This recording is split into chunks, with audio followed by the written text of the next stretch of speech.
মুসা আলাইহিস সালাম এত বড় একজন রাসূল, যার উপরে তাওরাত নাজিল হয়েছে, তাই না? তিনি একদিন তো বলে ফেলেছিলেন যে আমার মনে হয় যে আমি সবচেয়ে বেশি জানি। তাকে প্রশ্ন করা হয়েছিল, আপনি কি সবচেয়ে জ্ঞানী মানুষ কিনা?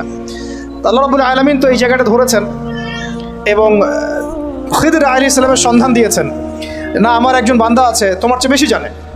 তখন তিনি তার সাথে দেখা করার জন্য সফর করেছেন। এই সফরটা খুব লম্বা ছিল, কষ্টের সফর ছিল। সফর করে তিনি যখন তাকে পেয়েছেন, ওই খিদর আলাইহিস সালামকে, তো খিদর আলাইহিস সালাম বলেছিলেন যে ইন্নাকা লান তাসতাতিআ মাইয়া সাবরা, আমার কাছে এমন জ্ঞান আছে আল্লাহর পক্ষ থেকে যেটা অর্জনের ব্যাপারে তুমি আমার সাথে ধৈর্য ধরতে পারবে না। তুমি মুসা আমার সাথে ধৈর্য ধরতে পারবে না। নবীকে বলা হচ্ছে এই কথাটা। আরেকজন নবীকে বলা হচ্ছে তোমার চেয়েও জ্ঞানী মানুষ আছে, এবং তার নাম খিদর আলাইহিস সালাম। তার ব্যাপারে আল্লাহ পাক বলছেন ওয়া আল্লামনাহু মিন লাদুন্না ইলমা, আমি আল্লাহ তাকে আমার পক্ষ থেকে জ্ঞান শিক্ষা দিয়েছি। মানে আল্লাহ পাক তার পক্ষ থেকে তাকে জ্ঞান শিক্ষা দিয়েছেন। এবং তারা যখন ওই যে বোটে নৌকার করে সফর করছিলেন, তখন একটা পাখি এসে একটু পানি খেয়ে চলে যায়। তখন খিদর আলাইহিস সালাম বলেছিলেন যে এই যে পাখিটা যতটুকু পানি নিয়েছে, এই যে পাখিটা যতটুকু পানি নিয়ে গেছে এখান থেকে, এই পুরো কায়নাতের যে জ্ঞান, মানুষের অন্য মাখলুকের যত জ্ঞান আছে, তোমার আমার যত জ্ঞান ওই পানিটুকুর মতো। আর এই যে পুরো দেখছো তুমি নদী এবং সাগর যত কিছু আছে, এটা হলো আল্লাহ রাব্বুল আলামিনের জ্ঞান। তো আমরা তো জ্ঞান কি ওটা বোঝাতে পারতেছি না। এই জন্য দেখবেন যে যত বড় আলেম হয় সে তত বিনয় হয় এবং তত বেশি সে মানে বইয়ের পোকা হয়ে যায়। আমাদের ওস্তাদদেরকে আমরা দেখেছি যে বই ছাড়া তারা তো মনে হয় একটা ঘন্টাও সময় অপচয় করেন না। কিতাব থাকেই হাতে অথবা সাথে ব্যাগে, চলতে ফিরতে খালি বই পড়ছেন আর পড়ছেন। তো এটা একটা সুরত।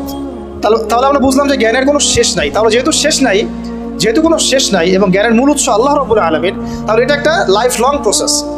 তবে একটা নির্দিষ্ট গন্তব্যে গেলে আমরা মোটামুটিভাবে ফরজে আইন জানতে পারবো, অ্যাটলিস্ট কোরআন তেলাওয়াত শিখতে পারবো, অ্যাটলিস্ট ইনশাল্লাহ আরবি ভাষাটুকু তুলনামূলক শিখতে পারবো ইনশাল্লাহ। এরপরে কিছুটা অনুবাদ করতে পারবো কোরআনুল কারীম ইনশাল্লাহ, হাদিসের ইবারতগুলো পড়তে পারবো ইনশাল্লাহ, ফিকহের কিতাবগুলো পড়তে পারবো, আকীদার কিতাবগুলো পড়তে পারবো। আশা করা যায় ওই পর্যায়ে গেলে আমি তখন আরো বড় কিছু করার জন্য ফিকির করতে পারবো। তো ওই লেভেল পর্যন্ত তো আমাকে যেতে হবে, তাই না? আচ্ছা, এখন আসেন এই লেভেল পর্যন্ত যাওয়া আমাদের এই সোসাইটির কথা বলছি আর কি, আমাদের জন্য কতটা সহজ বা কতটা কঠিন। ঠিক আছে, তাহলে জানলাম ইলম অর্জন করতে হবে, ফরজিয়াত আছে, ওলামা কেরামের সোহবতে করতে হবে, এটা খুবই বেশি জরুরি। একা একা করা যাবে না, একা একা করলে আপনি আহলে ফেসবুক ওয়াল জামায়াত হয়ে যাবেন। ঠিক আছে, এবং আপনি তখন স্বঘোষিত আমিরও হয়ে যেতে পারেন। বুঝতে পারছি? নিজেকে হাসির পাত্রে পরিণত করবেন এবং আপনাকে নিয়ে ইউটিউবার রিলস বানাবে আর ভিডিও বানাবে, আপনি ভাইরাল হয়ে যাবেন। ভাইরাল ঠিকই হয়ে যাবেন, কিন্তু ওলামা কেরামদের বদদোয়া লাগবে গায়ে আর কি। ঠিক আছে, আল্লাহ পাক আমাদেরকে এইসব ফিতনা থেকে হেফাজত করে না। সোহবত লাগবে এবং সোহবতটা একটা লং প্রসেস। এটা একদিন, 2 দিন, 1 বছর, 2 বছরের না, সারা জীবন লেগে থাকে আর কি। যদি আমাদের হায়াত আল্লাহ পাক আমাদেরকে আরো যদি 20-30 বছর বাঁচিয়ে রাখেন, মানে 30 বছরই আমাকে লেগে থাকতে হবে। ব্যাপারটা এরকম আর কি। আল্লাহ পাক যেন আমাদেরকে ইলমের পথে দীর্ঘ নেখাত নসিব করে নেবে। এরপরে আসেন, আমরা জানলাম যে এখন শিখতে হবে কি, অন্তত পক্ষে আল কোরআনুল কারীমের বিশুদ্ধ তিলাওয়াত, তারপরে আরবি ভাষা, কোরআনুল কারীমের যে ব্যাকরণ, এতটুকু ব্যাকরণ, অনুবাদ, পাশাপাশি হাদিসের কিতাব পড়ার যোগ্যতা অর্জন করা, ফরজে আইনের জ্ঞান তো অর্জন করবেনই, ফিকহের জ্ঞান অর্জন করা, আকীদার জ্ঞান অর্জন করা, সিরাত গুরুত্বপূর্ণ সাবজেক্ট কি, সিরাতের জ্ঞান অর্জন করা, ইসলামের ইতিহাসের জ্ঞান অর্জন করা, ইসলামী অর্থনীতির জ্ঞান অর্জন করা, এবং এর পাশাপাশি বর্তমান বিশ্বের অর্থনীতি, বিশ্ব ব্যবস্থা, ভূগোল, হ্যাঁ, ভূ রাজনীতি, এগুলো আমাদের তো জানা আছে মোটামুটি, যেহেতু আমরা জেনারেল ব্যাকগ্রাউন্ড থেকে আসছি। এগুলো তো ইউনিভার্সিটিতে পড়েছেন মাশাআল্লাহ। এমনকি ইউনিভার্সিটিতে আপনারা অনেকে ওয়েস্টার্ন ফিলোসফি পড়েছেন, আমার চেয়ে আপনারা ভালো জানেন। অনেকে ম্যাথামেটিক্স এখানে আছেন, অনার্স মাস্টার্স করেছেন, কেমিস্ট্রিতে আছেন, ফিজিক্সে আছেন, অনেক বড় বড় জায়গা থেকে মানুষ এসেছেন, MBBS ডক্টরও আছেন। তো এই পড়াশোনা তো মাশাআল্লাহ আপনার আছেই। এখন কোনটা ল্যাকিংস? ইসলামিক বেসিক পড়াশোনার ল্যাকিংস আছে, তাই তো? এখন আমাদের সামনে দুটো রাস্তা। একটা হচ্ছে বাংলাদেশের শিক্ষা সিস্টেমটা আপনি দেখবেন 2 ভাগে বিভক্ত আর কি। একটা ভাগ হচ্ছে মাদ্রাসা শিক্ষা ব্যবস্থা, একটা হলো জেনারেল শিক্ষা ব্যবস্থা। এখন মাদ্রাসা শিক্ষা ব্যবস্থা তাদের মতো করে তারা সাজিয়ে নিয়েছেন এবং এটার মধ্যে মাশাআল্লাহ যা আছে তার বেশিরভাগই কি আমাদের সবার জন্য উপকারী। হয়তো মাদ্রাসা শিক্ষার কারিকুলামে জেনারেল শিক্ষার কিছু সাবজেক্ট নাই, যেমন ধরেন ফিজিক্স নাই বা সায়েন্সের বেসিক সায়েন্সগুলো নাই, ইংরেজি হয়তো সব জায়গায় বাধ্যতামূলক না, কিছু কিছু জায়গায় হয়তো আছে, তারপরে ভূরাজনৈতিক প্রেক্ষাপটগুলো নাই, ইকোনমিক্সের পড়াশোনাটা কম। মানে যে পড়াশোনাগুলো এখন ওয়ার্ল্ডকে ডিল করতে প্রয়োজন হচ্ছে, এগুলো কিছু কিছু ক্ষেত্রে কোনো কোনো মাদ্রাসায় নাই। আর যে মাদ্রাসাগুলো পুরোপুরি আধ্যাত্মিক, ঠিক আছে, ইলম এবং তাসাউফে পরিপূর্ণ, ওই মাদ্রাসাগুলোতে এই সাবজেক্টগুলোর প্রয়োজনও নাই। কারণ ওইটা যদি ওখানে ঢোকানো হয় তখন সেখানকার রুহানিয়াত নষ্ট হয়ে যাবে। এই সেন্সে ওগুলো এভাবে আছে, এটা পারফেক্ট আছে। হয়তো তারা যখন আলেম হয়ে যাবেন, দাওরা হাদিস পাস করবেন, মানে ইফতা দিয়ে ফেলবেন, এরপরেও তারা চাইলে কিন্তু ইংরেজিতে একটা কোর্স করতে পারেন, আইসিডির কোর্স করতে পারেন, তাই না, কম্পিউটার সায়েন্সের কোর্স করতে পারেন। এভাবে তারা তাদের সেলফ স্কিল ডেভেলপমেন্ট করতে পারেন। তো ওইদিকে তাদেরকে আর কোনো রকম চাপ দেওয়ার সুযোগ নাই বা দেওয়ার দরকারও নেই, উচিত না। আমাদের দিকে আসেন, বাকি সাবজেক্ট আরেকটা ডিপার্টমেন্ট হচ্ছে জেনারেল ডিপার্টমেন্ট, তাই না? এখন আমাকে একটা প্রশ্ন উত্তর দেন যে মাদ্রাসা ব্যাকগ্রাউন্ডের স্টুডেন্টের সংখ্যা বেশি না জেনারেল ব্যাকগ্রাউন্ডের স্টুডেন্টের সংখ্যা বেশি? আচ্ছা, কোনো জরিপ আছে আপনাদের কাছে কত পার্সেন্ট বেশি? কোনো আইডিয়া আছে যে আমাদের মাদ্রাসা ব্যাকগ্রাউন্ডের স্টুডেন্ট সংখ্যা কত এবং জেনারেল ব্যাকগ্রাউন্ডের স্টুডেন্ট সংখ্যা কত? জি, মোটামুটি কাছাকাছি গিয়েছেন আপনি। 25% আমাদের দেশে মাদ্রাসা ব্যাকগ্রাউন্ডের মানুষ আছে। কত পার্সেন্ট? 25%। 75% হচ্ছে আমাদের জেনারেল ব্যাকগ্রাউন্ডের মানুষ। কোন ব্যাকগ্রাউন্ডের? জেনারেল ব্যাকগ্রাউন্ড, মানে আপনারা যারা আমাদেরকে মানে ইংরেজি শিক্ষিত বলেন আর কি, তাই না? এটা হচ্ছে 75%। আরেকটা বিষয় নোটিস করেন, সেটা হচ্ছে বাংলাদেশের পলিটিক্স, বাংলাদেশের সংবিধান, বাংলাদেশের সংসদ সদস্য, এমপি মন্ত্রীরা, অর্থনীতির সিস্টেম, ব্যাংকার, ফাইন্যান্স যারা ডিল করেন, গার্মেন্টস সেক্টর যারা ডিল করেন, যারা সমাজের নেতৃত্ব দিচ্ছেন, ঠিক আছে, তারা সবাই, তাদের দেখা যায় 98%ই জেনারেল ব্যাকগ্রাউন্ড থেকে আসছেন, ঠিক আছে? আচ্ছা, বাকি 25% মানুষ আমাদের মাদ্রাসা ব্যাকগ্রাউন্ডের সাথে সম্পৃক্ত। এখান থেকে ওলামায়ে কেরাম প্রডিউস হচ্ছেন, তারা আমাদেরকে নীতি, নৈতিকতা, দিন, ইসলাম এগুলো শিখাচ্ছেন। একটা জিনিস আমি খেয়াল করেন, যদি আপনি কোনো আলেমকে বলেন যে আপনারা হয়তো 10 জন আছেন, এখানে 10 জনের মধ্যে ধরেন যে 8 জন হচ্ছে আলেম বা মাদ্রাসা ব্যাকগ্রাউন্ডের, 2 জন হচ্ছে জেনারেল ব্যাকগ্রাউন্ডের, কখনোই 2 জন জেনারেল ব্যাকগ্রাউন্ডের কাউকে ওলামায়ে কেরাম ইমামতির দায়িত্ব দিবেন না। দিবেন কি? নামাজির মতো দায়িত্ব দিবেন? কেন দিবেন না? কারণ তারা খুব ভালো করেই জানেন এটা অনেক সমস্যা হতে পারে, তিলাওয়াতে ভুল হতে পারে, অর্থ বিকৃত হয়ে যেতে পারে, বা তার চেয়ে অনেক যোগ্য ব্যক্তি সামনে আছেন, তাই তো? দেখেন, মসজিদের ইমামতির দায়িত্বের ক্ষেত্রে আমরা জেনারেল ব্যাকগ্রাউন্ডের মানুষকে কিন্তু অতটা প্রায়োরিটি দিব না। স্বাভাবিক, যত ভালোই তেলাওয়াত আপনি করেন না কেন, যত ভালোই আপনি মানে কোরআনের হিফজ করেন না কেন, দেখা যাবে যে না, সেখানে ওলামায়ে কেরামদেরকেই প্রাধান্য দেওয়া হবে। এটা দেওয়াই উচিত, এটাই স্বাভাবিক, এটাই হবে। কিন্তু আমার একটা প্রশ্ন আছে, মসজিদ, মাদ্রাসা, ওয়াজ মাহফিলের প্যান্ডেল, লেকচারের এই মানে ডায়াসগুলো, এই জায়গাগুলোতে দেখা যাচ্ছে আমরা জেনারেল ব্যাকগ্রাউন্ডের মানুষদেরকে অতটা প্রায়োরিটি দিচ্ছি না, সঙ্গত কারণেই দিচ্ছি না। কিন্তু আবার রাষ্ট্রের অনেক বড় বড় সেক্টর, যেগুলো রাষ্ট্রের সবচেয়ে বড় বড় department, for example medical sector, for example finance, garments sector, economic sector, এবং সবচেয়ে বড় কথা হচ্ছে শিক্ষা সিস্টেম, শিক্ষা কমিশন, এমপি মিনিস্টার্স এবং পার্লামেন্ট, এই সমস্ত সেক্টরে আমরা জেনারেলদের হাতে দায়িত্ব দিয়ে নিশ্চিন্তে ঘুমাচ্ছি, তাই না বিষয়টা? অথচ রাষ্ট্রের এটা হচ্ছে 80% সেক্টর। তাহলে এখানে আমার একটা প্রশ্ন হচ্ছে যে কেন আমরা দিন শিখে ওই সব সেক্টরগুলোতে যাব না? আর যদি এই সেক্টরগুলো জেনারেল ভাইদেরকেই ডিল করতে হয়, তাহলে কেন তাদেরকে দিন শেখাবো না? আমার কোশ্চেন আর কি। যেহেতু আমি তাকে ইমামতির দায়িত্ব দেওয়ার জন্য মুনাসিব মনে করছি না, তাহলে কিভাবে আমি তাকে রাষ্ট্রের দায়িত্ব দিলাম? আমাকে উত্তর দেন।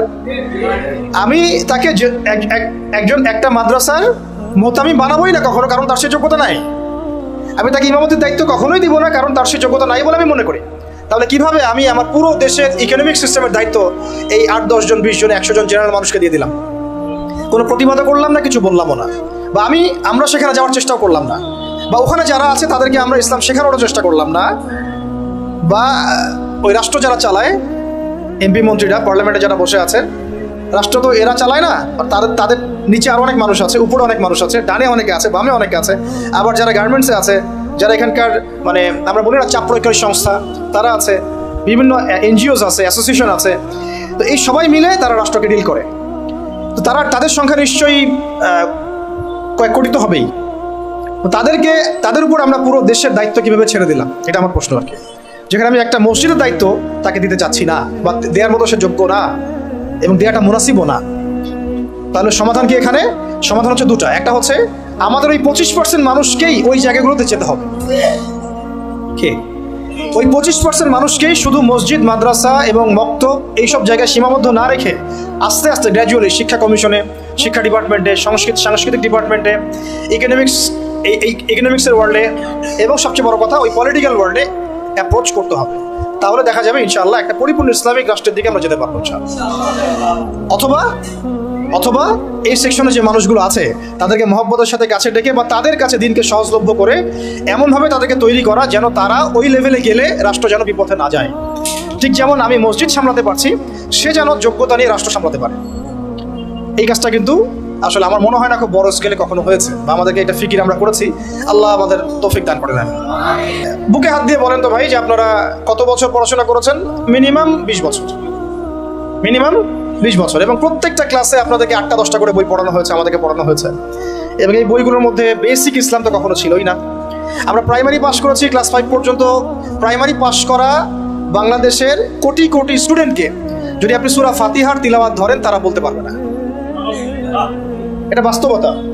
প্রাইমারি পাস করা ছেলে বাংলাদেশে হয়তো কয়েক কোটি হবে, তাদেরকে যদি আপনি শুধুমাত্র কোরআন তেলাওয়াতটা ধরেন বিশুদ্ধ করে, তাদের বেশিরভাগই পারবে না। আমি চ্যালেঞ্জ করতেছি, যারা পারবে তারা শিখেছে কোনো মক্তবে বা কোনো মাদ্রাসায় বা কোনো হুজুরের কাছে। তারা ইনস্টিটিউশনালি শেখে নাই, একাডেমিক্যালি শেখে নাই, তাদের সিলেবাসে এটা ছিল না, এখনও নাই, পরিবর্তিত বাংলাদেশেও নাই। ভবিষ্যতে যারা সরকারে আসবে তারাও রাখবে কিনা আমরা জানি না। অথচ এটা নাকি মুসলিম কান্ট্রি এবং 16 কোটি নাকি আমরা মুসলিম, এটা নাকি ইসলামিক কান্ট্রি। ইসলামিক কান্ট্রির শিক্ষা ব্যবস্থায় প্রাইমারি স্কুল পর্যন্ত আমার বাচ্চা কোরআন তেলাওয়াত শিখতে পারেনি, আমরাও পারি নাই। আমাদের বাবা মা আমাদেরকে শিখিয়েছেন কোনো কওমি মাদ্রাসার আলেমের কাছে বা মক্তবে। আগে পড়েছি আমরা মক্তবে, তারপরে কওমি মাদ্রাসা যাওয়া আসা করতে করতে তেলাওয়াত শিখেছি। ওটা স্কুলে আমরা শিখি নাই। কোরআন বাদ দিয়ে সবই শিখেছি স্কুলে, অঙ্ক, বাংলা, ইংরেজি, সমাজ বিজ্ঞান, ধর্ম সবই। এমনকি শারীরিক শিক্ষা, আমার তো মনে আছে আমাদের প্রাইমারি স্কুলে তখন সঙ্গীত একটা সাবজেক্ট ছিল, চারুকারুকলা একটা সাবজেক্ট ছিল। তাহলে আমরা সব শিখছি, ললিত কলা পর্যন্ত শেখানো হচ্ছে, কিন্তু সেখানে কোরআন নাই। মানে খাদ্য, বস্ত্র, বাসস্থান, শিক্ষা, চিকিৎসার মৌলিক যে চাহিদাগুলো এর মধ্যে কোরআন স্থান পায় নাই, নাউযুবিল্লাহ। মানে কোরআন মুসলিমদের মৌলিক অধিকার নয়, তারা এটাই বোঝাতে চাচ্ছে। তা আমি বললাম না শুরুতে যে এই রাষ্ট্র শুধু পলিটিক্যালি সেকুলার রাষ্ট্র নয়, বরং এটা এডুকেশনালিও এটা একটা সেকুলার রাষ্ট্র, ইকোনমিক্যালি এটা একটা সেকুলার রাষ্ট্র। শুধুমাত্র পলিটিক্যালি এটা একটা সেকুলার রাষ্ট্র নয়, শিক্ষা ব্যবস্থায়ও এটা সেকুলার। আচ্ছা, এরপরে আপনি যদি এই প্রাইমারি স্কুলের সমস্ত শিক্ষকদেরকেও বসান, দেখবেন শিক্ষকরা পর্যন্ত কোরআন তেলাওয়াত করতে পারছে না, বেশিরভাগে তারা জাতির শিক্ষক। হাই স্কুলে চলে যান, আমরা হাই স্কুলে পড়েছি না ভাই, মিনিমাম 8টা বই তো ছিল কাঁধে। ওই ছোটোবেলায় ব্যাগটা ঘরে ধরিয়ে দেওয়া হতো, 8টা-10টা বই, তারপরে খাতা থাকতো, ডায়েরি থাকতো, কোরআন থাকতো কি বলেন, কায়দাটাও কি ছিল, আম্মা পাড়াও কখনো ছিল, একটা ধর্ম বই ছিল, ইসলাম ধর্ম। পরে রেজিম এসে ওটাকে দিয়েছিল ইসলাম ও নৈতিক শিক্ষা। তার কাছে মনে হচ্ছিল যে ইসলাম নৈতিক না, নৈতিক যোগ করতে হবে, নাউযুবিল্লাহ মিন যালিক। সে নৈতিক শব্দ যোগ করেছিল আর কি, মনে আছে কিনা ভুলে গেছেন? আচ্ছা, তো আমাদের ওই ব্যাগের মধ্যে কোরআন ছিল না। এখন ছিল না তার মানে দেখেন, ক্লাস 6 থেকে, প্রাইমারি শেষ, ক্লাস 6 থেকে নিয়ে 10 পর্যন্ত আপনি কি এই 5-6 বছরে 6টা সূরা মুখস্থ করছেন কিনা? স্কুলে হাই স্কুলে করেছেন? হ্যাঁ। আর বাকি কি সাবজেক্ট পড়েছে এটা তো আপনারা জানেন, ফিজিক্স, কেমিস্ট্রি, বায়োলজি ওখানে অ্যাড হয়ে গেছে। পর্যায় সারণী আমাদের ভাইদের মুখস্থ, hydrogen, helium, lithium, beryllium, boron, carbon, nitrogen, আর কি রে, ফ্লোরিন, নিয়ম, হ্যাঁ ভুলে গেছি আমি। এটা মুখস্থ ছিল আমারও। পদার্থবিজ্ঞানের যে আপনার কি সূত্রগুলো আছে একেবারে E=mc² পর্যন্ত সব মুখস্থ আমাদের। হায়ার ম্যাথ কঠিন সাবজেক্ট ছিল না, হায়ার ম্যাথের সব সূত্র আমাদের মুখস্থ, ত্রিকোণমিতি, পরিমিতি সব গিলা শেষ। এদিকে বাংলা বই খুললে দেখা যায় বঙ্কিমচন্দ্র, শরৎচন্দ্র, হ্যাঁ, তারপরে আরও কত চন্দ্র, সব চন্দ্রই। আপনারা পড়েন না এগুলা? সবাই পড়ছেন, এটা তো হাসার বিষয় না, সবাই পড়ছে। এখন আমাদের ছেলেমেয়েরা পড়তেছে, চেঞ্জ হয়েছে নাকি এগুলা? এখানে আমাদের সময় তো একটা গদ্য ছিল মহানবী, ওইটাও পরে উঠাই দেওয়া হলো। ছিল কবিতা ওমরে ফারুক, কাজী নজরুল ইসলামের, ওইটা উঠাই দেওয়া হলো। মাইনাস করতে করতে করতে করতে একেবারে প্রথমে দেখেন রাজনৈতিক পশ্চিমা মতাদর্শ ঢুকিয়ে দিয়েছে, মানে দেশ থেকে রাজনৈতিক অবস্থান থেকে ইসলাম মাইনাস। তারপরে অর্থনীতির মধ্যে সুদ ঢুকাই দিল, অর্থনীতির মধ্যে থেকে ইসলাম মাইনাস। তারপরে সংস্কৃতির মধ্যে দিয়ে দিল যে বিজাতীয় সংস্কৃতি, ভারতীয় সংস্কৃতি, পশ্চিমা সংস্কৃতি, সংস্কৃতির মধ্যে থেকে ইসলাম মাইনাস। এরপরে শিক্ষায় হাত দিল, শিক্ষায় হাত দিয়ে আস্তে আস্তে মাইনাস করতে করতে করতে এখন শরীফ থেকে শরীফা। এই জায়গায় নিয়ে আসছে আর কি আপনাদেরকে, আমাদেরকে। এই হলো শিক্ষা ব্যবস্থা কোন দেশের, যে দেশের 90% মানুষ নাকি মুসলিম বাই বার্থ। আমরা ইসলাম মানে মুসলিম পরিবারে জন্মগ্রহণ করতে পেরেছি। তো তাহলে ইসলামের হালতটা আমরা বুঝি, বোঝার চেষ্টা করি কি অবস্থা চলছে। মানে আমরা তো অনেক সময় মনে করি, এটা একটু বুঝেন, আমরা অনেক সময় মনে করি কি যে আমি, আমার এই ভাই, ওই ভাই, ওই ভাই, আমরা একটা কমিউনিটির মধ্যে আছি, পুরো দেশটাই মনে হয় আমাদের মতো। আসলে এই ক্যাপটিভ ওয়ার্ল্ড থেকে বের হয়ে যখন আপনি সামাজিকভাবে ডিল করতে যাবেন, দেখবেন সমাজে রন্ধ্রে রন্ধ্রে জাহিলিয়াতগুলো ঢুকে আছে। আমার ঘর থেকে বাইরে বের হন, তারপর দেখেন সমাজটা কেমন। মসজিদ থেকে বাইরে বের হন, দেখেন সমাজটা কেমন। আপনি বড় বড় কর্পোরেট ওয়ার্ল্ডগুলোতে ঢুকে দেখেন কি পরিমাণ খেয়ানত আর দুর্নীতি। পলিটিক্যাল জগতে ঢুকেন, তাহলে বুঝবেন যে মানুষ কত খারাপ হইতে পারে, কত জালেম হইতে পারে। প্রশাসনের মধ্যে ঢুকেন, তাহলে বুঝবেন কিভাবে মানুষ এত বড় বড় খুনি হইতে পারে। তো আমাদেরকে ক্যাপটিভ চিন্তা থেকে বের হতে হবে। আল্লাহ পাক আমাদেরকে তৌফিক দান করেন। এটা আপনারা পারবেন, বিকজ আপনারা এই ওয়ার্ল্ডগুলো ডিল করেন। যদি আপনারা ইসলামিক জ্ঞানে আলোকিত হন, তাহলে আপনাদের দ্বারা সম্ভব ইনশাআল্লাহ। আমরা দোয়া করি আল্লাহ পাক যেন তৌফিক দান করেন। তো এটা গেল হাই স্কুল। আচ্ছা, হাই স্কুলে তো A+ তো সবাই অটো পাস নাকি না? আচ্ছা, এবার আসেন হাই স্কুলের এই সবগুলো বাচ্চাকে যদি আপনি একটা জায়গায় বসান, তাদের 90% সূরা ফাতিহা বিশুদ্ধ করে পড়তে পারবে না। আমি চ্যালেঞ্জ করতেছি, যারা পারবে তারা কোথায় শিখছে? স্কুলে, কলেজে, না সরি, স্কুলে শেখে নাই, কলেজেও শেখে নাই, শিখেছে হয়তো মক্তবে অথবা মাদ্রাসায় বা বাসায় কোনো টিচার রেখেছে, বা 3 দিন তাবলিগ জামাতে সময় দিয়েছে, এক চিল্লা দিয়েছে এক ভাই, ওই চিল্লাতে শিখে গেছে। স্কুল তাকে শেখাতে পারে নাই, ব্যর্থ, পুরো সিস্টেমই ব্যর্থ।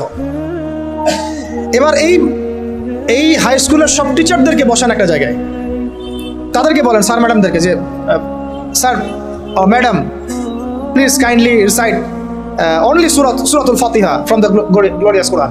এতটুকু বলেন যে ভাই, স্যার বা ম্যাডাম, আপনি শুধু কোরআন থেকে সূরাতুল ফাতিহাটা আমাদেরকে বিশুদ্ধ করে তেলাওয়াত করে শোনান। দেখেন আপনি 80% টিচার পারে কিনা। আই ডোন্ট থিঙ্ক সো, আমি মনে করি না তারা পারবে, এবং আমি এটা হলফ করে বলতে পারবে না ইনশাআল্লাহ। এরপর আরও উঁচুতে যান, এরপর কোথায় ভর্তি হয়েছেন? কলেজে HSC দিবেন। HSC পর্যায় পর্যন্ত এই সব ছেলেমেয়েদেরকে বসান। এই সব ছেলেমেয়েরা HSCর পরে, মানে SSCর পরে, তাদের তো দুটো হাতের জায়গায় 4টা পাখা গজায় যায়। তখন তারা দেখবেন যে দেদারসে ফ্রি মিক্সিং, দেদারসে জেনা, দেদারসে মাদক, দেদারসে মারামারি, দেদারসে পলিটিক্স সবই করতেছে, শুধুমাত্র ইসলামিক জ্ঞান অন্বেষণ করা বাদ দিয়ে। ইল্লা মাশাআল্লাহ, কিছু ভাইকে আল্লাহ হয়তো হিদায়াত দেন, তারা ফিরে আসে। ওই টিচারদেরকেও বসান, সেম রেজাল্ট পাবেন আপনি। তারপরে অনার্স লেভেলে যান, সেম রেজাল্ট পাবেন, আমি বলে দিলাম আল্লাহি সেম রেজাল্ট পাবেন। এরপর আপনি চলে যান মাস্টার্স লেভেলে, একদম সেম রেজাল্ট পাবেন। তাহলে এই যে 20 থেকে 22 বছর, সময় শর্ত আমি শর্ট করলাম, আর অনেক কথা ছিল বলতে চাইছিলাম। এই যে 20-22 বছর আমাদেরকে যে পড়ানো হচ্ছে, একেবারে প্লে গ্রুপ থেকে নিয়ে আমাদেরকে যে মাস্টার্স পর্যন্ত পড়ানো হচ্ছে, আমার জীবনের যে 20-22টা বছর এরা খেয়ে ফেললো, এই 22টা বছর কি আমাকে শিক্ষামন্ত্রী ফিরাই দিবে? এই 22টা বছর কি আমাকে শিক্ষা কমিশন ফিরাতে পারবে? এই 22টা বছর কি আমাদের MP মন্ত্রীরা আমার 22 বছর, আপনার 22, পুরো 16 কোটি মানুষের মধ্যে 5-6 কোটি তো স্টুডেন্ট ছিল, সবার জীবন থেকে 20টা করে বছর তারা খেয়ে ফেলছে। তাহলে এক অনন্ত মহাকাল তারা খেয়ে ফেললো, এবং সেই সময়গুলোর মধ্যে তারা আমাদেরকে কোরআন শিখতে দিল না, আরবি ভাষাও শিখতে পারলাম না, কোরআনের তাফসীর তো দূরের কথা, অনুবাদও শিখতে পারলাম না, নাহু সরফের বেসিক জ্ঞান শিখতে পারলাম না, হাদিস তো এবারত দেওয়া তো বহু দূরের কথা, হাদিসের মানে জাস্ট রিডিং পড়াটুকু আমি শিখতে পারলাম না। আকিদার কোনো দার্স হলো না, সিরাত শেখা হলো না, ফিকহ তো শেখাই হলো না, উসুল তো বহুত দূর কি বাদ। তাহলে যে বেসিক সাবজেক্টগুলো সেগুলো আমরা শিখতে পারলাম না। অথচ এই বেসিক সাবজেক্টগুলো না শিখলে কেউ আলেম হওয়া তো বহু দূরের কথা, সে তালেবে ইলম হইতে পারবে না। কি হতে পারবে না? তালেবে ইলম হইতে পারবে না। তার মানে কি হলো? তার মানে হচ্ছে এই দেশের শিক্ষা ব্যবস্থা ইসলামের শিক্ষাকে বৃদ্ধাঙ্গুলি দেখাইছে। শিক্ষা ব্যবস্থার মধ্যে ইসলামের কোনো দরকার নাই। ইসলাম শিখতে হলে মাদ্রাসা যাও, ওই ওখানে মসজিদে যাও, ওই মক্তবে যাও, বাসায় প্রাইভেট নিয়ে পড়ো। আমাদের এই লাখ লাখ স্কুলে, লাখ লাখ কলেজে, লাখ লাখ ইউনিভার্সিটি, হাজার হাজার বিশ্ববিদ্যালয়ে ইসলামের কথা বলতে আসবে না। শিক্ষা আমরা যা বুঝি তাই। তাহলে এটা কি কুফর না? আল্লাহ পাক যে জ্ঞানের মূল উৎস, আল্লাহ রাব্বুল আলামিন যেমন আল্লামাল ইনসানা মা লাম ইয়ালাম, আল্লামাল ইনসানা মা লাম ইয়ালাম, আমি মানুষকে সেই জ্ঞান শিক্ষা দিয়েছি যা মানুষ জানতো না। তাহলে জ্ঞানের মূল উৎস আল্লাহ। তো আল্লাহকে ডিনাই করে, আল্লাহকে অস্বীকার করে যে শিক্ষা সিস্টেম চলেছে, এটা কি ইমানের উপর চলেছে না কুফরের উপর চলেছে? আর শিক্ষার মধ্যে শিরক আছে, কুফর আছে, বোঝাতে পারলাম কি একটু? সেম ইকোনমিক্স নিয়ে যদি একদিন কথা বলি, দেখবেন এখানেও আল্লাহকে বাদ দিয়ে অর্থনীতি সাজানো হয়েছে। আর রাজনীতির কথা বাদ, ওটা পুরোটাই ডুবে আছে তাগুদের উপরে। পুরোটাই তাগুতি সিস্টেমের উপর। এই জন্য 50 বছর 60 বছর কারণ আমি তো বললাম, চ্যালেঞ্জ করলাম, আরও 50 বছর সময় নেন, আরও 50 বছর সময় নিয়ে এই সিস্টেমগুলো দিয়ে দেখেন ইসলাম কতটুকু কায়েম হয়। সিরাত ছাড়া কোনো রাস্তা নেই আমাদের কাছে, ওইটা অন্য আলোচনা। এখন প্রিয় ভাইরা, তাহলে এই বাস্তবতার মধ্যে আমরা পড়ে গেছি। আল্লাহ রাব্বুল আলামিন আমাদেরকে হয়তো অনেককে অনার্স লাইফে, কাউকে ইন্টার লাইফে, কাউকে মাস্টার্সে পড়ে হেদায়েত দিয়েছেন। এই তো হয়তো কারো হেদায়েতের মাধ্যম হচ্ছে তাবলিগ জামাত, কারো হেদায়েতের মাধ্যম হচ্ছে অনলাইনে কোনো লেকচার, কারো হয়তো জীবনে কোনো ধাক্কা, হ্যাঁ, কারো হয়তো কি একাকিত্ব, কারো হয়তো বেকারত্ব, এক একজনের এক এক স্রোতে হেদায়েত কিন্তু এসেছে। অনেক আছে মাদকাসক্ত ছিল, হেদায়েত পেয়েছে, কিছু একটা হয়েছে জীবনে, আল্লাহকে চিনতে শিখেছে। কারো তো একটা স্বপ্ন দেখেও সে হেদায়েত পেয়েছে, একটা স্বপ্ন দেখেও সে হেদায়েত পেয়েছে। আমাদের এক ভাই বলছিলেন, আমি এক স্বপ্ন দেখেছিলাম যে স্বপ্নের মধ্যে আমি মনে হচ্ছে যে মরে যাচ্ছি। ওই দিন আমি ঘামা শুরু করলাম, সেদিন থেকে উঠে আমি ফজর নামাজ শুরু করেছি, আজকে থেকে নামাজ ছাড়ি না। এমন অনেক ভাই কিন্তু আছে, মানে আমি বুঝাতে পারছি এক এক মানুষকে আল্লাহ এক এক স্রোতে হেদায়েত দিয়েছেন। কাউকে একটা দার্সে বসে হেদায়েত দিয়েছেন, কেউ মিডিয়ার মাধ্যমে পেয়েছে, কেউ কোনো বই পড়ে পেয়েছে। এখন কথা হচ্ছে আমরা পেয়েছি কত বছর পরে, 25 26, কারো বয়স 25, কারো 26, কারো 30, কারো 20, কারো আরও বেশি, কেউ তো হয়তো এখনো পান নাই, এমন অনেকে আছে। তাহলে আমাদের জীবনের হায়াতি বা কত হতে পারে? সর্বোচ্চ 60 বা 70 বা 80 বা 100, 150 তো আশা আমরা কেউ করি না, ঠিক আছে? গড় আয়ু এই উম্মার 60 বছর থেকে 65 বছর। এখন তাহলে বাকি আছে কতটুকু? যদি ধরি 20 বছর 25 বছর, তাহলে এখনও যদি এই বাকি 20 বছর আমি দিনের জ্ঞান শেখার জন্য ওয়াকফ করতে না পারি, তাহলে আমার চেয়ে বোকা পৃথিবীতে দ্বিতীয় কোনো মানুষ নেই। এই চেতনা জাগ্রত করার জন্য এতগুলো কথা বলা, যে এখনও যদি আমরা ওই আগে যেভাবে 25 বছর 30 বছর কাটিয়ে এসেছি, সেম স্টাইলে যদি কাটাতে চান ওই 3টা ধোকায় পড়ে, তাহলে ওয়াল্লাহি আমার আপনার মতো বোকা এবং আহাম্মক মানুষ পৃথিবীতে আর কেউ নাই। তাহলে বাকি সময়টুকু কাজে লাগাই ইনশাল্লাহ। আর কাজে লাগাবেন কিভাবে? এই হচ্ছে লাস্ট কথা, আজানের আগে লাস্ট কথা হচ্ছে এটা, কাজে লাগাবো কিভাবে। আর কাজে লাগানোর জন্য আপনার কাছে আমার ক্ষুদ্র জ্ঞানে কয়েকটা অপশন আছে। এক হচ্ছে আপনি কোনো একজন বরেণ্য আলেমকে ধরেন, আলেমকে ধরে তার দরবারে, তার দার্সে, তার মাদ্রাসায় পড়ে থেকে ইসলাম শিখেন, যেটা হয়তো সবার জন্য সম্ভব হবে না, তবে এটাই সবচেয়ে মুনাসিব পদ্ধতি। কেন বললাম? কারণ সালাফগণ এইভাবেই দিন শিখেছে। ওলামায়ে কেরাম এর দরবারে দার্সে পড়ে থাকতেন, তাদের মাদ্রাসায় পড়ে থাকতেন, তাদের খেদমত করতেন, তার সাথে চলাফেরা করতেন, যেভাবে হোক ইলম শিখতেন। ইলম মানে তো শুধু লিখা আর পড়া না, ইলম মানে অনেক কিছু। ইলম মানে আখলাক, ইলম মানে আমল, ইলম মানে তাসকিয়া, অনেক কিছু ইলমের অন্তর্ভুক্ত। ইলম শুধু কিন্তু সার্টিফিকেটের নাম নয়। ওই যে মুসা আলাইহিস সালামকে আল্লাহ পাক বললেন, না, তোমার চেয়ে জ্ঞানী মানুষ আছে। তিনি তো নবী ছিলেন, রাসূল ছিলেন, সুবহানাল্লাহ। তো এটা হচ্ছে একটা উপায় বা সুরত, যে একজন বরেণ্য আলেমকে খুঁজে বের করে, তার সাথে মশওয়ারা করে, তার সোহবতে থাকা, কন্টিনিউয়াসলি তার কাছে যাওয়া আসা করতে থাকা, এবং তিনি যে দিক নির্দেশনা দেন সেভাবে পড়াশোনা করা। এটা হয়তো সবার পক্ষে পসিবল নাও হতে পারে। দ্বিতীয় সুরত হচ্ছে যে এখন যে যেখানেই আছেন সেখান থেকে শিফট করে মাদ্রাসায় ভর্তি হয়ে যেতে হবে। মাদ্রাসায় ভর্তি হয়ে গিয়ে কোথা থেকে পড়া শুরু করবেন? যেহেতু আপনি এখনো তিলাওয়াতও জানেন না, তাহলে তিলাওয়াত থেকে। যেহেতু আপনি এখনো হয়তো কেউ তিলাওয়াত জানেন, কোনো হিফজ করা হয়নি, কিছুটা হিফজ করতে হয়, অথবা হিফজ করেছেন কিছু, এখন আপনি নাউসব থেকে শুরু করবেন, আরবি ভাষা থেকে শুরু করবেন, আস্তে আস্তে বড় ক্লাসে যাবেন। এখন আপনারাই জানেন ভালো করে যে আপনারা কোন পর্যায়ে আছেন। দেখা যাবে বেশিরভাগই কোরআন তেলাওয়াত এখন বিশুদ্ধ করে করতে পারছে না, বেশিরভাগই আরবি ভাষাও জানছে না।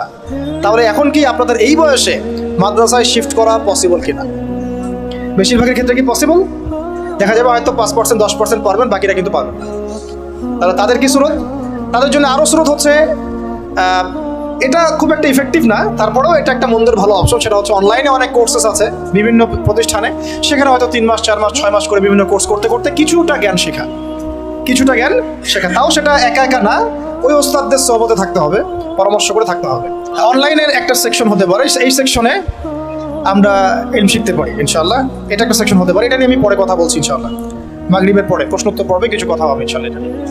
4 নাম্বার সুরত হচ্ছে অফলাইনে মাদ্রাসায় ভর্তি না হয়েও ওলামায়ে কেরামের সোহবতে, তাদের তত্ত্বাবধানে এইরকম 6 মাস 3 মাস 1 বছর 2 বছর এরকম কিছু কোর্সের মধ্য দিয়ে শরিয়া গ্রাজুয়েশনের দিকে যাওয়া, শরিয়া গ্রাজুয়েশন কোর্সের মধ্য দিয়ে, অথবা ইসলামিক ডিপ্লোমার কোর্সের মধ্য দিয়ে, বা সাবজেক্ট ওয়াইজ বিভিন্ন কোর্সের মধ্য দিয়ে আপনি একটু একটু করে জ্ঞান শিখতে পারবেন। এটা একটা সুরত হতে পারে। একটা হতে পারে যে তাবলিগের সময় দিয়ে, বেশি বেশি সময় দিয়ে ওলামায়ে কেরামদের সোহবত এখানে পাবেন, ওইখানে আবার কোরআন তেলাওয়াত থেকে শুরু করে আস্তে আস্তে একটু একটু করে আগানো। তো মূল পড়াশোনা কিন্তু এই 4-5টা মাধ্যমের মধ্যে ওই দুইটাই। একটা হলো আপনার মাদ্রাসা শিফট হয়ে ভর্তি হয়ে পুরো ক্লাসিক্যাল সিলেবাসে পড়াশোনা করা, যেটা বেশিরভাগের ক্ষেত্রে পসিবল হয় না। আর একটা হলো ওলামায়ে কেরামদের কোনো একজন, অন্তত একজনকে ধরে রেখে তার সাথে নিসবত রেখে যাওয়া আসা করতে করতে তার কাছে জ্ঞান শিখতে থাকা। এছাড়া কিন্তু জেনারেল শিক্ষিত এই ভাইদের জ্ঞান শেখার খুব একটা রাস্তা আমার জানা মতে আমার চোখে পড়ে না। আমরা সবাই কিন্তু জুমার নামাজকে গুরুত্ব দেই না, মানে দৈনিক নামাজ সে পড়ুক না পড়ুক জুমার সালাতে হাজির। কেন? তার ধারণা হচ্ছে এই নামাজ না পড়লে তার ইসলাম টিকবে না, কাফের হয়ে যাবে, তাই না? আবার দেখা যায় রমজান মাসে রোজা মাস্ট বি রাখতেইছে, তারাবি পড়ছে। তো অনেকে নামাজ পড়ছি, কেন পড়ছি? কারণ আমি এটাকে ফরজ হিসেবে মূল্যায়ন করছি। কিন্তু আপনি ইলম অর্জনকে মূল্যায়ন করছেন না খুব একটা, কারণ আপনি এটাকে ফরজিয়াতটাকে আপনি মূল্যায়ন করতে পারছেন না। মনে করছেন এটা নফল, করলেও হয় না করলেও হয়, এটা ওলামায়ে কেরামদের কাজ, আমাদের পড়তে হবে না, আমরা না করলেও চলবে। আবার অনেকে মনে করেন যে অনেক সময় পড়ে আছে, পরে শিখে নিব, এটা একটা ধোঁকা শয়তানের। আবার অনেকে মনে করেন যে আমার বয়স হয়ে গেছে, আমি পারবো না, আমি জেনারেল লাইন থেকে আসছি, আমি কি পারবো এগুলা, এরকম অনেকে মনে করেন। শয়তান তিনটা ধোঁকায় ফেলে আমাদেরকে আর কি। একটা হচ্ছে যে আমার দ্বারা হবে না, আমি পারবো না, এটা একটা ধোঁকায় ফেলে। আরেকটা হচ্ছে আমি অনেক জানি, আমার জানার দরকার নাই। এটাও জেনারেল ভাইদের মধ্যে বহুত ফেতনা আছে এরকম আর কি। ফেসবুকে কি কম দেখলাম, ইউটিউবে কি কম লেকচার শুনছি, আমি কি কম বিষয়ভিত্তিক বই পড়ছি, এরকম চিন্তা আর কি। তো মনে করে আমি অনেক জানি, এবং অনেক জানি এতটাই কেবর বা আত্মহমিকা চলে আসে যে ওলামায়ে কেরামের সমালোচনা করতে বা তাদের ভুল ধরতে বা তাদেরকে অনেক সময় কাফের ফতোয়া দিতেও বুক কাঁপে না। দেখা যায় যে মানে স্বঘোষিত মুজতাহিদ হয়ে গেছে। মুজতাহিদ বুঝলেন কিনা, এটা ইজতিহাদ করার যোগ্যতা সে অর্জন করে ফেলেছে বলে মনে করে, মানে সে নিজেকে স্কলার মনে করে, এক কথায় আপনাদের ভাষায় কি স্কলার মনে করে, কিন্তু সে কিন্তু কোনো মানে ক্লাসিক্যাল একাডেমিক পড়াশোনায় সে যায় নাই। তো এই তিনটা ফিতনায় আমরা জর্জরিত হই। একটা হলো আমি অনেক জানি, আমার জানার দরকার নাই। একটা হলো আমার দ্বারা হবে না, আমি পারবো না। আর একটা হচ্ছে অনেক সময় পড়ে আছে, পরে শিখে নেব। কি এমনটা হয় নাই? আচ্ছা, তাহলে সবার আগে আমাদেরকে যে বিষয়টা দিকে ফোকাস করতে হবে সেটা হলো ইলম অর্জন যে ফরজ, তালাবুল ইলমি ফরিদাতুন আলা কুল্লি মুসলিম, এটা আমার মগজের মধ্যে আগে বসাতে হবে। এটার ফরজিয়াত যদি আমি বুঝতে পারি তাহলে আমি প্রতিদিন অন্তত পক্ষে 1 ঘন্টা সময় তো দিতে পারবো ইনশাল্লাহ। অন্তত 1 ঘন্টা দিতে পারবো না ইনশাল্লাহ? ইনশাল্লাহ। এখন যখন ফরজ মনে করেছি তাহলে এখন খুঁজতে হবে যে আমার সামনে পথ পদ্ধতি কি। আর আমরা তো এর আগের সেশনে জানলাম যে ইলম অর্জন একা একা করা যাবে না। এটা ইন্নামাল ইলমু বিত্তাআল্লুম কথা একটা হাদিসের মধ্যে আছে, অনেক সালাফও বলেছেন যে ইলম অর্জনটা কিন্তু আপনাকে সোহবতে গিয়ে একেবারে আমরা যেটাকে নার্সিং করা কি বলি, আমরা বলি না যে আমরা বাচ্চাদেরকে নার্সিং করতেছি, এই নার্সিংয়ের মতোই ইলমটা শিখতে হয়। এটা এমন না যে জাস্ট কিতাব বাসায় নিয়ে গেলাম পড়লাম, ঠিক আছে, বা আমি একটা অডিও রেকর্ড শুনলাম, বা আমি একটা ভিডিও দেখলাম, একটা লেখা পড়লাম ফেসবুকে, কিছু ক্লিপ আসলো ফেসবুকে, ভিডিও ইউটিউবে আসলো, রিলস আসলো, এর মধ্য দিয়ে আমি আলেম হয়ে গেলাম। বিষয়টা কিন্তু এমন নয়, বরং এটা আরও ফিতনার জগৎ। এটাতে উপকার থাকতে পারে কিছু, কিন্তু অপকার অনেক অনেক বেশি। এবং উপকার অপকার ধরার মতো যে হিকমা বা প্রজ্ঞা বা বাসিরা, এটাও আমাদের কিন্তু বেশিরভাগের নাই। তাই আমরা যদি ওই জগতে ইলম খুঁজতে যাই তাহলে একটা মারাত্মক ভুল করবো, তখন আমি নেক্সট রোতে ধোঁকা খাইতে পারি। তাই ইলম অর্জন করতে হবে ওলামায়ে কেরামের সোহবতে এবং তত্ত্বাবধানে, পরামর্শ নিয়ে, তাদের কাছে সিলেবাস করে নিয়ে এবং তাদের সাথে যোগাযোগ রেখে। এমন নয় যে বিষয়টা আপনার মাথার উপরে একজন ওস্তাদই থাকতে হবে, আপনি চাইলে 10 জন 15 জন 20 জন ওস্তাদও রাখতে পারেন। এক একটা সাবজেক্টের এক একজন ওস্তাদ থাকতে পারে। আবার যদি দেখা যায় এত অ্যাভেলেবিলিটি নাই, আমার এত ওস্তাদ আমি পাচ্ছি না, অন্তত তখন একজন রাখেন, এমন একজন ওস্তাদ রাখেন যাকে ওলামায়ে কেরাম শ্রদ্ধা করেন। এভাবে আপনি আলেম খুঁজতে পারবেন না যে কার ফলোয়ার বেশি, কার মানে মাহফিলে বেশি লোক হচ্ছে, ঠিক আছে, কার সেমিনারে বেশি লোক হচ্ছে।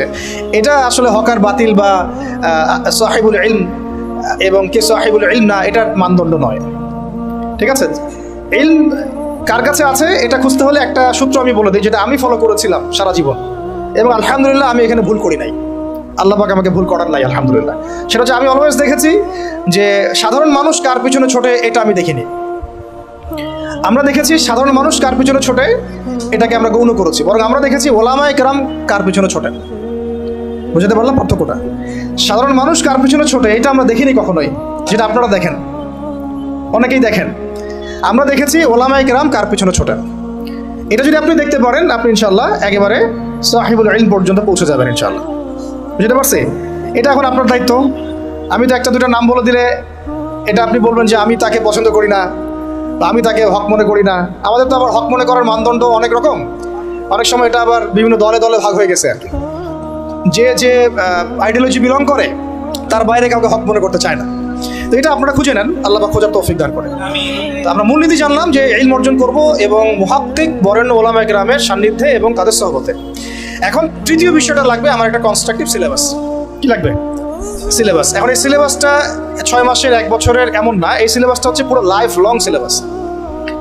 আমরা যারা মাস্টার্স পরীক্ষা দিয়েছি আমরা কত বছর পড়ছি ভাই? মিনিমাম 22-24 বছর। অন্তত 22-24 বছর যদি আমি দুনিয়াবি পড়াশোনার জন্য ব্যয় করি, অন্তত 12টা বছর তো আমার দিনই ইলম শেখার পেছনে ব্যয় করা উচিত। যদি 24টা বছর আমি যদি 24টা বছর যদি আমি দুনিয়াবি জ্ঞান শেখার জন্য ব্যয় করতে পারি, অর্থ দিতে পারি, সময় দিতে পারি, শ্রম দিতে পারি, বাবার জমি বিক্রি করতে পারি, মেসে থাকতে পারি, ডাল ভাত খেয়ে থাকতে পারি, হ্যাঁ, বেড শেয়ার করে থাকতে পারি, ফ্লোরে ঘুমাইতে পারি, মশার কামড় খাইতে পারি, ওখানে জন্ডিস হয়ে যায় মানুষের, তাই না? বিষয়গুলো এর চেয়েও কঠিন হয়। কেউ কেউ বাসা থেকে টাকা চাইতে লজ্জা পান, প্রাইভেট পড়িয়ে খান, টিউশনে করিয়ে খান, তাই না? অনেক মেয়ে তো আমরা শুনেছি যে পড়াশোনার টাকা ম্যানেজ করতে গিয়ে দেহের ব্যবসা করছে। নাউযুবিল্লাহি মিন যালিক। কত স্যাক্রিফাইস, হ্যাঁ, দুনিয়াবি জ্ঞানের জন্য কত স্যাক্রিফাইস। যাই হোক, দিনের জ্ঞান অর্জন করার জন্য অন্তত অর্ধেক তো করেন, 10টা বছর তো দেই। আর দিনের ইলম তো আসলে 10 বছরে অর্জন করা যাবে না, এটা তো স্টার্টিং হবে, এটা হবে শুধুমাত্র বিগিনিং অনলি। কারণ ইলম কাকে বলে এটা তো আমি আসলে বুঝাইতে পারতেছি না, আমি আসলে বুঝতেছি যেটা আমি আপনাকে বুঝাইতে পারতেছি না।